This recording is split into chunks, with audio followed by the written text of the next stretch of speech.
Welcome back to Your Health in Your Hands. Before we understand why we are more prone to these conditions, I think it's important for us to understand how a heart attack and how a stroke happen, because those are the two things we are most concerned with. We don't want those things happening. And so first and foremost, let's look at how these things happen.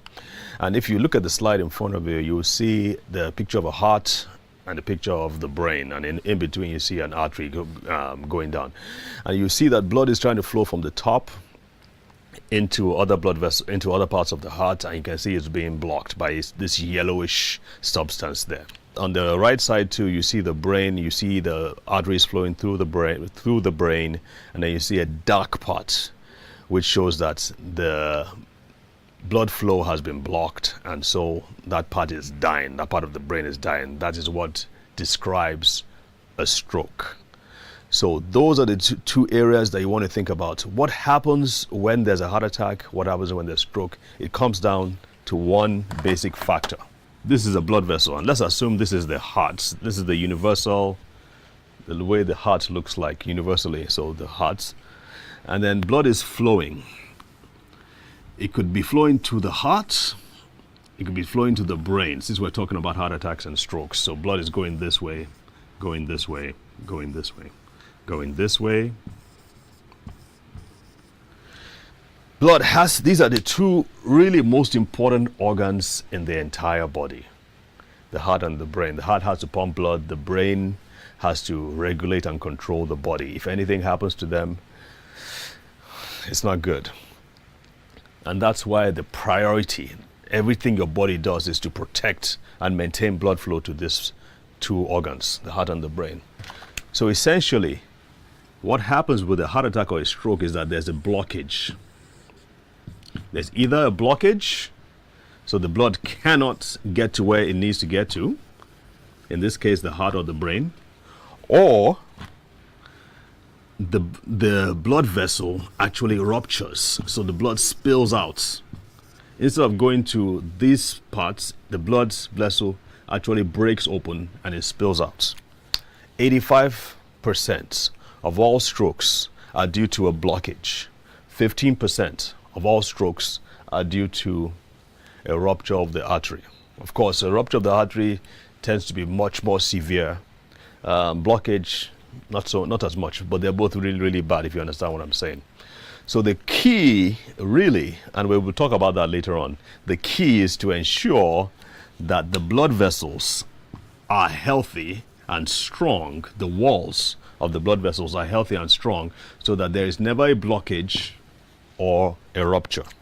And so that's what we're talking about now. And if you refer to the picture in front of you, you'll see some of these things that we're talking about. So now comes the question, why do these things happen to us? So the first thing, and I have this really nice quote in front of you there, and I think I'm just going to go ahead and read it. You can read along with me as well.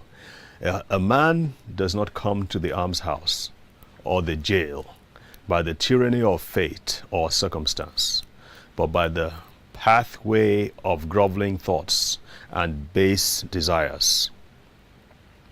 Nor does a pure-minded man fall suddenly into crime by the stress of any mere external force.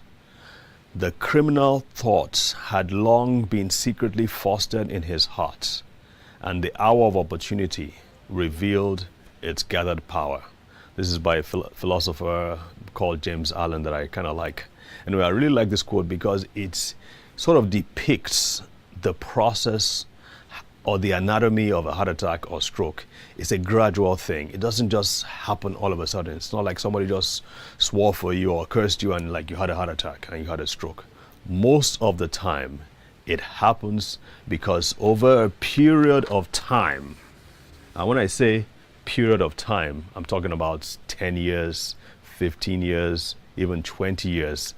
These arteries, these blood vessels are gradually being filled in and blocked by things like debris, and of course your doctor talks to you about cholesterol, blood clots, things like that happening. I also want to talk about what happens, the health of these blood vessels, because really it comes down to the health of the blood vessels. And there's this quote by Dr. Linus Pauling, and this is what he said: the primary cause of cardiovascular disease is a lesion or damage to the wall of an artery. So let's look at this artery. Again, we're looking at an artery now. Ideally, an artery has to be smooth. The lining has to be smooth and velvety so blood can flow easily and through it. But over time, for different reasons I will discuss, the lining begins to get damaged, and with damage comes the formation of scar tissue, and scar tissue attracts things like cholesterol and blood clots. And over time, as we keep on saying, these things begin to build and they begin to grow, and so eventually you have either a rupture or you have a blockage. You see that picture in front of you there. So you see a gradual progression. From on the left side, you see it's really smooth. It's the blood vessel, the inner lining of the blood vessels looks really healthy, and then over time you see blockage and eventual rupture. So we want to, again, look at the things that cause these things to happen. And in front of you, you see a slide. On your slide, it says hypertension.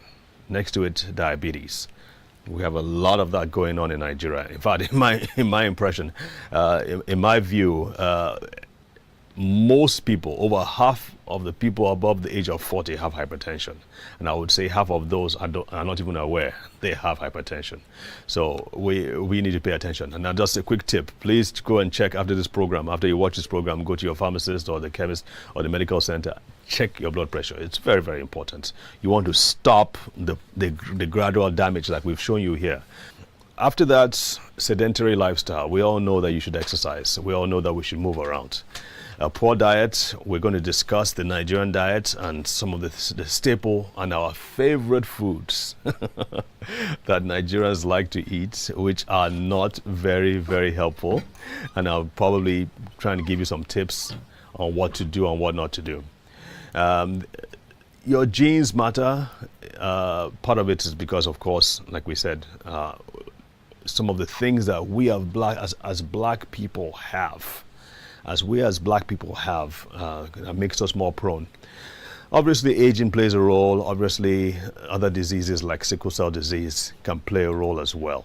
So, and another thing, dental hygiene, the health of your teeth, the health of your gums, also play a huge role in how healthy your cardiovascular system is. We're going to take a break now, and we'll be back shortly.